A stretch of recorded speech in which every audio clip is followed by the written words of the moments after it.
Vous écoutez le Petit Pas Podcast, Une création de l'AQCPE. animé par l'équipe Saine Alimentation. Bonne écoute! Bonjour à tous, bienvenue à cet épisode numéro 18 du Petit Pas Podcast. Aujourd'hui, dans l'épisode, on va discuter du principe de cuisiner la veille. Il y a une augmentation de place dans les CPE. Certaines cuisines se trouvent à préparer des repas et des collations pour plusieurs installations d'un seul coup. Certains vont cuisiner le jour même, tout ça, mais d'autres préparent leurs repas et collations la veille. Et on avait envie de savoir un peu, d'en savoir plus sur ce mode de production qui n'est pas trop courant. Et c'est pour ça qu'on a invité une responsable d'alimentation qu'on connaît bien au service en saine alimentation, qu'on a travaillé plusieurs fois avec, et qui a mis en place cette technique-là dans son CPE. Donc, on est super content d'accueillir Isabelle Labonté. Bonjour Isabelle. Bonjour Philippe. Isabelle, tu es au CPE Pirouette à Laval. Effectivement. Combien de places déjà? Bien là, pour l'instant, on a environ 280 places, puis environ une trentaine d'adultes là, qui mangent des repas tous les jours. Et Isabelle, tu es là aujourd'hui pour nous parler un peu du mode de production de cuisiner la veille, puis tu vas revenir dans un épisode qui va être diffusé dans 2 semaines pour nous parler aussi des conditions gagnantes en cuisine, parce que ton cheminement est super intéressant. Fait que, on va faire un petit tour de roue là-dessus prochainement. Oui. Donc, là, ce que j'ai appris aussi en te parlant, c'est qu'au début, là, vous avez une cuisine centralisée que toi, tu appelles cuisine satellite.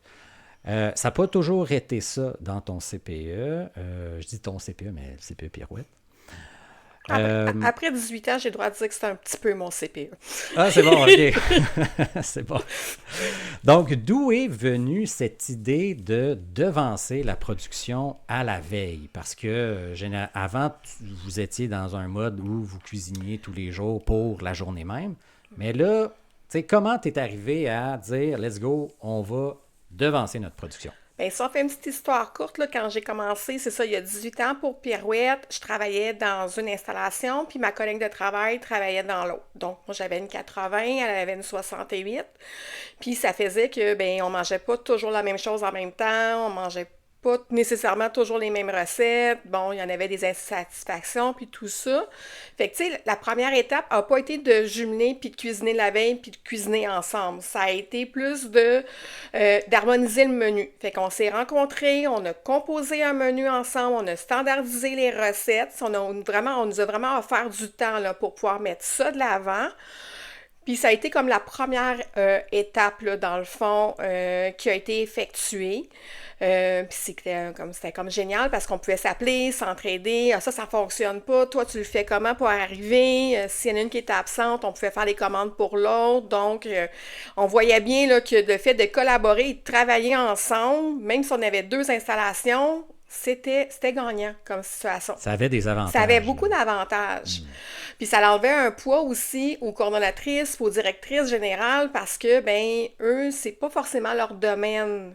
Dans le fond, l'alimentation, la cuisine. Donc, c'est nos champs de compétences, c'est nous autres les experts là-dedans. Donc, c'est sûr que certains, que quand il y en a une qui n'est pas là, mais là, il y avait l'autre qui pouvait venir soutenir. Pallier un peu. Pallier dans cette situation-là. Donc, ça a été comme la première étape. La deuxième étape, c'est qu'on a justement fait dans l'installation où je travaillais, qui était plus grande, on a déménagé l'autre cuisine. Fait que là, on a commencé par devenir la cuisine satellite dans cet environnement-là. Ouais. Et là, on a commencé à faire la veille pour le lendemain.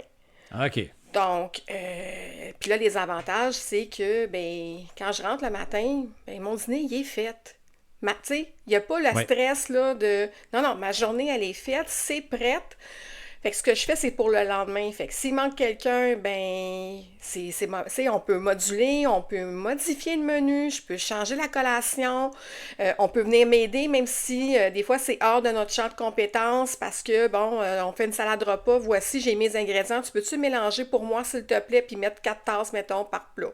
Donc, il y a moyen, sans avoir nécessairement quelqu'un qui est formé, on peut venir nous aider parce que les agences, ben, ils sont vides comme nous, tu sais, je veux dire, c'est difficile d'en avoir, fait que ça a enlevé, là, une charge de travail, j'ai goût de dire, et un stress énorme parce que, ben, on est prêt pour notre journée, on peut dépasser l'après-midi, on peut aller faire des achats, je peux dire, OK, la collation aujourd'hui, c'est trop difficile, ben, elle va être mise plus tard parce que dans le fond, c'est juste une journée qu'elle a besoin, fait que je vais prendre les céréales pour aujourd'hui. Fait que ça a plein d'avantages. Tu avais beaucoup plus de jeux aussi Oui. dans ton quotidien, dans ton horaire de travail Eh bien, pour y arriver. effectivement, là, tu sais, dans le sens que je peux plus, je peux jouer, là, je peux jouer dans mon horaire, je peux jouer dans tu sais, dans ma mise en place. Ah, je peux pas, ben, regarde, on va prendre des légumes congelés, tu sais, on a beaucoup de jeux. Fait que dans le fond, c'est ta vitesse de compréhension puis d'analyse de la situation, puis avec le temps, ben c'est quelque chose que on gagne là, à force de le faire. Là.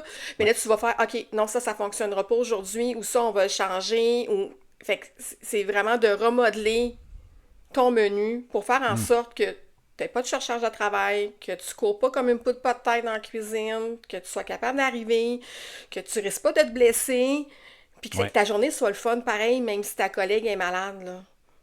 Oui, tous les exemples que tu nommais, c'était vraiment dans la perspective où tu es supposé être deux en cuisine, puis là, tu te retrouves à être une avec une aide qui n'est pas formée en cuisine, on s'entend. Puis tu es capable de faire, de t'en sortir quand même, d'adapter ton menu, puis tout ça. Puis de ne pas affecter la qualité non plus qui va être offerte aux enfants, parce que ça aussi, c'est important pour nous, là. Donc, tu sais... Parce que c'est ça, excuse-moi, tu sais, je pense que vous aviez un projet aussi d'augmenter une troisième installation. Vous avez revu tout ça. Mais selon toi, qu'est-ce qui explique que cette façon de faire, de produire en avance, fonctionne bien dans ton CPE? C'est quoi les éléments que tu as identifiés qui étaient comme, ben ça me permet, à cause de ça, ça va bien? Parce que j'ai l'impression que c'est pas dans tous les CPE que ça pourrait bien aller. Non, c'est sûr que c'est pas dans toutes les CPE que ça pourrait bien aller. Je te cacherai pas que j'ai une cuisine justement satellite, comme on l'appelle, qui est centralisée, puis qui est aussi équipée comme une cuisine de professionnels. J'ai pas un four 4 ronds ou j'ai pas des frigidaires de maison. Non, j'ai une chambre froide, j'ai une chambre congélateur. Je sais que je suis chanceuse, mais on fait comme je disais, là, 280 avec les éducatrices. Il y a une quatrième qui est en construction qui s'en vient. Il y a une cinquième qui va arriver à Mirabel. Fait que, elle a été conçue, là, celle-là, là, elle est conçue puis elle est réfléchie pour accueillir tout ce monde-là, qu'on soit en mesure de pouvoir le faire, que ça soit uniforme, que tout goûte pareil partout dans toutes nos installations, puis que la qualité qui est offerte soit égale partout. Fait que pour ça, pour nous, c'est très important. Mais pour arriver... Excuse-moi, tu as parlé que votre cuisine est équipée professionnellement. Donne-moi un peu les gros équipements que tu as dans ta cuisine qu'on ne retrouve pas ailleurs d'habitude. Bien, j'ai une grosse marmite vapeur. Fait que moi, quand je fais du potage, que j'en fasse pour 80 ou que j'en fasse pour 300, c'est la marmite qui travaille pour moi, là. Fait que c'est pas vraiment nécessairement plus long. C'est plus long à partager, mais c'est pas nécessairement plus long dans la confection de ma recette. C'est la même chose. C'est juste se mettre en perspective, c'est quoi une marmite vapeur? C'est vraiment une très grosse cuve qui est chauffée par la vapeur tout autour, fait que ça brûle presque jamais. C'est ça, c'est pour éviter que ça brûle. On peut la laisser en guillemets, sur ça je dis en guillemets, tu sais, on n'est pas obligé d'être à côté. Tu sais, si je fais quelque chose qui a du lait dedans, ben ça va pas. C'est pas comme l'autre du chaudron que ça risque de déborder puis qu'il faut vraiment que tu sois continuellement à côté. Puis est-ce qu'elle se penche? Non, pas celle-là. Non, je ne l'ai pas pris comme ça. J'étais un peu insécure quand j'ai fait ouf.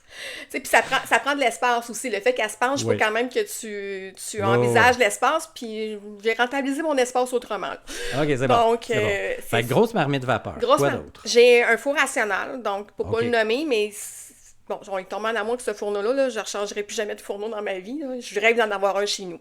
Tu es mariée au four rationnel. Je suis mariée au four rationnel. Écoute, il fait tout ce fourneau-là. Il cuit même mes pâtes. Là. Fait que, tu sais, je mets mes pâtes sèches avec mon eau. J'envoie ça dans le fourneau. Fait que là, j'ai mes pâtes qui cuisent dans mon four pendant que ma sauce est en train de mijoter dans ma marmite vapeur. Fait que, tu sais, c'est une combinaison les deux. Il a fallu faire beaucoup de tests avant d'arriver à des résultats qui sont concluants, qui sont satisfaisants pour nous. Mais c'est d'apprendre à travailler avec ce fourneau-là. Je peux cuire 10 plaques de muffins. Dans le fond, c'est des galettes qu'on coupe en carré, là, mais je peux en cuire 10 en même temps sans problème. Donc, c'est sûr que j'ai l'équipement pour ça. Ensuite, sinon, notre four, j'ai une plaque induction, ça chauffe rapidement, la chaleur est constante. Donc, quand on fait du plus petit volume pour nos purées de bébé, pour nos poupons, Ouais. on a besoin d'avoir aussi du plus petit équipement. Puis le restant, mais c'est sûr que j'ai un batteur mélangeur, mais je fais 120 galettes là, dans mon batteur mélangeur. Là. Donc, je fais juste 3 fois ma recette. Fait que c'est tout cet équipement-là et de la superficie de comptoir pour réussir aussi à portionner de façon adéquate. Fait que mon comptoir est centralisé, fait que je peux tourner alentour de mon comptoir. Fait que on peut travailler à deux sans nécessairement s'entrecroiser ou se marcher sur les pieds. Ou se Fait couper les que, doigts de ouais, chacun. C'est bon. exemple. Fait que faut que tu y penses aussi. À cause du volume, il faut aussi, par exemple, l'équipement qui vient avec. Avec. Oui, tout à fait. Fait que là, on a l'équipement qui t'aide. J'imagine, tu sais, pour pouvoir stocker ton repas du lendemain, ça te prend des espaces de rangement. C'est sûr que là, Réfrigéré. réfrigéré. Fait que c'est sûr que moi j'ai une chambre froide, là, donc c'est Ouais. pas un frigidaire. Dans le fond, la façon dont ça fonctionne, mes installations, ils ont vraiment une tablette qui leur est dédiée. Donc, tout ce qui va être apporté dans la soirée par la livraison, est mis sur leur tablette. Donc, que ça soit l'enfant qui est allergique avec sa boîte à linge, comme les repas, tout va être mis sur la tablette. Pour ce qui est de la cuisine satellite, ça en prend deux. Parce qu'à un moment donné, dans la journée, tu as ton dîner qui va devoir être chauffé, puis tu as l'autre qui est comme portionné qu'il faut mettre au frigo. Donc, fait que c'est comme le petit surplus que ça prend là, pour la cuisine satellite. Pour ce qui est des autres installations, ça prend le frigidaire deux portes parce que dans le fond, c'est un roulement le soir. Il arrive avec le dîner puis il repart avec la vaisselle qui est propre. Fait que là, à ce niveau-là, ça prend double, là, par exemple, insertion, tu sais, parce que en quelque part, dans la journée, on les a pas, là. Fait que, Il y en a tout le temps une qui est utilisée quelque part. Et c'est ça. Puis, les installations, eux, ont un four pour réchauffer les plats. Oui. Et C'est au ça, début, ok. il y avait un four ciron, là, conventionnel qu'on retrouve professionnel. OK. Puis on a fini par acheter des fours rationnels pour tout le monde parce Oh, que wow. la qualité n'est pas la même. Puis la manipulation non plus. Là, ils devaient mettre un timer pour après une demi-heure interchanger les plats de place. Ouais. Puis là, c'est de la manipulation, c'est des risques de blessure. Tu te penches, c'est chaud, change les choses de place, remets là. Puis là, puis la nourriture était pas la même qualité. Les pâtes, tu sais, dans le fond, le fourneau cuisait, tandis que le four rationnel va rethermaliser. Fait qu'il va remettre à température sans dénaturer les aliments. Ouais, c'est ça, il y a hein. une fonction qui sert à ça. Fait que on réchauffe, oui, mais c'est pas un réchauffage conventionnel comme monsieur, Comme madame. je mets ça dans le four pour réchauffer. tel Exactement, quel, c'est puis pas la c'est même. 350 qui...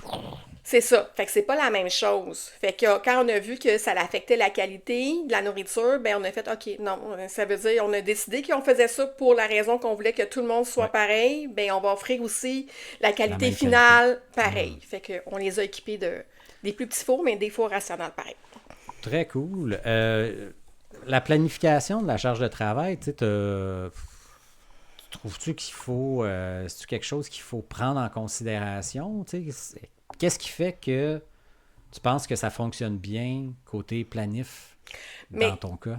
Quand tu composes ton menu, c'est sûr qu'il faut que tu l'analyses. Aujourd'hui, je vais cuisiner ça, mais je vais manger ça. Fait qu'avec mon repas, est-ce que je vais devoir portionner? Est-ce que je vais devoir couper de la salade? Est-ce que est-ce que j'ai de la manipulation à faire ou je prends mon plat, parce que tout est dedans, exemple, une lasagne, puis je la mets au fourneau. Donc, il va falloir que tu y réfléchisses, puis ça va être quoi mon plat du lendemain, parce on fait la mise en place, si on veut, la veille aussi. Fait que pour être prête à commencer le matin, si j'ai des légumes que je dois mettre en cuisson, ils vont être coupés la veille, ils seront pas coupés la journée même pour s'aider. Fait qu'il faut comme faut vraiment que tu le réfléchisses, puis après ça, je reçois-tu une commande en plus cette journée-là? Fait qu'il faut que tu analyses, dans le fond, vraiment tes mouvements ou qu'est-ce que tu vas faire au courant de ta journée pour que ça se passe bien. J'imagine que peut-être que tu le fais inconsciemment, mais d'avoir un plan de travail sur qu'est-ce qu'on fait à chaque jour aide aussi de savoir en termes de production ou de mise en place à faire. Oui, mais dans le fond, toutes nos recettes sont standardisées. Fait que OK. dans le fond, j'ouvre mon livre de recettes, si t'arrives chez nous, mes semaines sont là, sont placées par semaine. Fait que non seulement sont standardisées, mais en plus, c'est tout bien décrit. Qu'est-ce que tu vas faire pour l'enfant qui est allergique? Tu sais, En qu'est-ce que tu plus, vas OK. lui donner? Si jamais il peut manger telle chose, ça va être écrit. À quel moment tu vas le prendre sa portion dans la recette? À quelle étape? Donc, Ouais. on a vraiment tout mis pour que si jamais on n'est pas là, mais si tu rentres, puis tu as les compétences culinaires, tu es censé comprendre ce que je fais, même si t'as pas vécu la patente, si on veut, là, tout le... Oh, ouais. Fait que c'est fait pour ça. Fait que le livre de recettes, c'est comme... Il faut qu'il soit bien fait, là. Fait qu'au-delà des compétences culinaires à maîtriser, parce que tu es dans une cuisine vraiment de collectivité à gros volume, j'ai l'impression que l'organisation du travail est plus importante presque que d'avoir des compétences à évoluer en cuisine. Mais oui, ben c'est ce qui fait en sorte que c'est agréable de travailler, c'est parce que tu es capable de t'organiser, puis tu l'as vu. C'est sûr qu'il y a de Mm. l'expérience, là, je l'ai dit, ça fait 18 ans que je fais ça, Ouais. puis l'organisation, ça fait partie de mes forces, ça fait partie de mes compétences puis de mes forces. Donc, pour moi, c'était pas difficile d'organiser puis d'analyser le menu. Puis de voir, ben ça, je sais que c'est plus d'ouvrage, ça n'est moins, ça, je vais y arriver, ça, c'est pas une bonne idée de mettre ça en même journée parce C'est que ça. c'est clair. Puis en même temps, on en a vécu des échecs aussi, là. Tu sais, on Ouais. a vécu des recettes que, oh my god, que ça marche pas, ou on s'est planté, mais avec le temps, c'est ça, on l'a travaillé, puis on est arrivé à un beau résultat, là. À quelque chose de bien. À Ouais. quelque chose de bien, là. J'aurais une question très terrain, mais comment tu t'organises les lundis et vendredis? Bien, c'est sûr que, dans le fond, le vendredi pour le lundi, dans le fond, ce que je fais, c'est qu'il y a des plats qui bougent moins bien, qui bougent pas, tu sais. Un potage, là, c'est Ouais, pas c'est quelque chose... stable. C'est ça, c'est stable, OK? Après ça, on a des hamburgers végétariens, ça aussi, on les fait, sont montés, sont assemblés, mais sont juste réchauffés. Ça nous fait des petits hamburgers steamés, tu sais, dans le fourneau. Tout, Ben ouais, c'est le fun. c'est super le fun.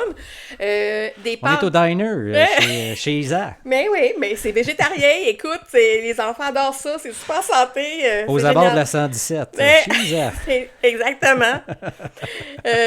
Puis, tu sais, il y a des pâtes, mettons des pâtes au pesto, ben, il n'y a pas une sauce en tant que telle. Fait que c'est ça qu'il faut que tu OK. le réfléchisses à ce que tu vas faire le vendredi pour ton lundi, parce que si tu fais une pâte style macaroni aux viandes, ben, tes pâtes, ils vont être smooshy. Ça sera pas Ouais, agréable ouais, en ouais. bouche. Oubliez ça, la pâte, elle va toute boire la sauce pendant les 2 journées. C'est pas un plat à mettre le lundi.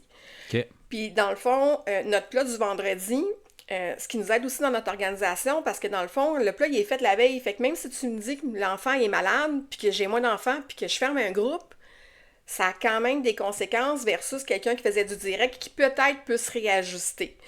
Fait que Mhm. nous, ce qu'on a fait, c'est que tous nos plats du vendredi, c'est des plats qui peuvent se congeler. Fait que c'est soit un OK. pâté chinois, soit une lasagne, c'est un plat qui va facilement au congélateur. Fait qu'au pire, je vais moduler, fait que je vais tasser des repas. Tu sais, l'été, là, il y a comme des périodes, là, ben, c'est plus fréquent. Fait que ça se peut qu'il y ait une installation un vendredi, va manger des touskis, des groupes qui n'ont pas été servis parce qu'ils ont été fermés, puis que c'était Ouais. pas prévu. Puis que le repas qui était prévu, mais on va le faire pareil parce que les denrées sont rentrées, puis qu'on a Mhm. remarqué que ça revient moins cher de faire la recette au complet que d'essayer de la couper, puis de la Puis de repasser modifier, ça quelque part, ben, puis ouais. de la modifier, puis là, elle est plus comme à d'habitude, puis là, on se le fait dire, puis bon, bref, fait qu'on a arrêté, fait que là, je la fais pareil, je le prends, je le mets dans le congélateur, puis à un moment dans l'été, ben, il va falloir le faire le ménage, ou justement, si jamais une journée au choix du chef pour une raison, peu importe laquelle, on a besoin d'une journée de congé, ben oui, prends-la, je vais sortir des plats du chef, j'en ai, tu sais, j'en ai dans le Ben ouais, ouais. congélateur, je l'ai accumulé. Fait qu'on va pouvoir le faire, ça va éviter le gaspillage alimentaire puis les pertes qu'on peut avoir. Fait que c'est comme ça qu'on a Wow. pensé nos vendredis puis nos lundis pour que malgré la situation, on soit capable de le faire. Puis quand on ferme le temps des fêtes, on fait des lasagnes congelées. T'sais, comme la petite lasagne, on les fait, puis ils sont mis dans le congélateur. Les filles vont les sortir, ils vont les dégeler, puis ils vont les réchauffer. Fait que, c'est... Ben, toute une organisation, c'est assez impressionnant, Isabelle. Si tu avais un conseil à donner au CPE, au responsable de l'alimentation, qui envisagerait justement de se tourner vers un mode de cuisiner la veille, ça serait quoi? Bien, c'est sûr qu'il va falloir être conscient qu'il va falloir vous équiper ou vous avez l'intention d'équiper votre cuisine de façon adéquate. Donc, tu sais, je l'ai nommé, il faut des fois double insertion, il va y avoir besoin du matériel de plus, fait que vous allez devoir investir des sous dans le matériel. Ouais. Ensuite, il va falloir que vous réfléchissiez de la façon dont vous allez offrir vos plats.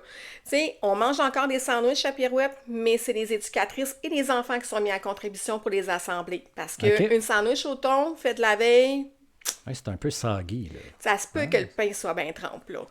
Tu cherches le pain, là. Exactement. Mais par exemple, tu peux donner un morceau de tortilla à l'enfant, sa petite tartinade de thon, il peut assembler, on travaille la motricité fine, il participe à son alimentation. Fait que, tu sais, on rentre dans la pédagogie là, de ce qu'on veut mettre de l'avant. Donc, tu sais, fait que des fois, c'est juste de le réfléchir à comment est-ce que maintenant on va le servir. Est-ce que ça veut dire qu'on n'en mange plus? Non, ça veut juste dire qu'on va le voir autrement. Tu sais, on mange. C'est ça. Fait qu'il va falloir que vous les réfléchissez. Puis ça va être aussi de revoir certaines techniques de cuisson. Tu sais, je veux dire, mes pâtes, ben, ils sont cuits très al dente. Pourquoi? Parce que la sauce, elle va dessus puis qu'ils vont être réchauffés le lendemain. Fait que c'est sûr et certain que je l'ai revu autrement. Puis il y a plein de choses aussi qui sont cuites dans les autres installations. Les pizzas sont assemblées, oui, dans la cuisine satellite, mais ils sont cuits dans les installations. C'est la même chose pour les pâtés au poulet. Je les assemble, les pâtés au poulet, mais je les cuis pas, là, ils sont cuits ailleurs. Fait que c'est ce qu'on Comme vous avez des rationnels, la programmation des temps de cuisson. Elle est la même dans chacun. Donc, tu sais, même à distance, on est capable de se faire un petit zoom. OK, non, c'est comme ça, c'est sur ces pitons-là que tu pèses, là. Okay. Donc, ben, tu sais, c'est déjà arrivé, là. La technique est parce qu'il faut quand même un cours pour utiliser un rationnel. C'est pas, mais un coup c'est pas on-off. Oui, c'est ça. C'est juste des pictos, là. Mais bon, bref, c'est quand même assez simpliste. Pareil, un coup, tu joues un petit peu avec, là. Ça se fait aisément, là. Mais, tu sais, si je fais un petit résumé, là, en conclusion, Isabelle, tu as parlé de l'importance d'avoir un équipement adéquat. Tu as parlé de l'importance de penser à son menu, de bien planifier, de penser à comment ça va être servi, comment ça va être cuisiné, à quel moment on va les préparer. Puis, une chose, je trouve, tu as dit aussi, c'est que tu as fait des erreurs, tu t'es trompé, puis ça fait partie de l'apprentissage. Puis, je pense, après ça, tu t'améliores, puis à chaque année,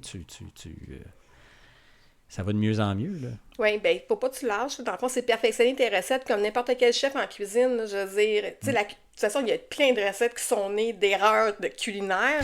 Oui, donc, mais c'est comme ça. Fait que c'est ça la cuisine. Donc, c'est de s'adapter puis c'est de revoir comment tu peux faire les choses, là. Fait qu'il faut pas que tu lâches, c'est tout, là. Je veux dire, c'est pas, tu sais, c'est sûr que l'ampleur, quand tu te plantes, ben, est 3 installations. Je t'avouerai que... ça fait mal. Ça fait mal.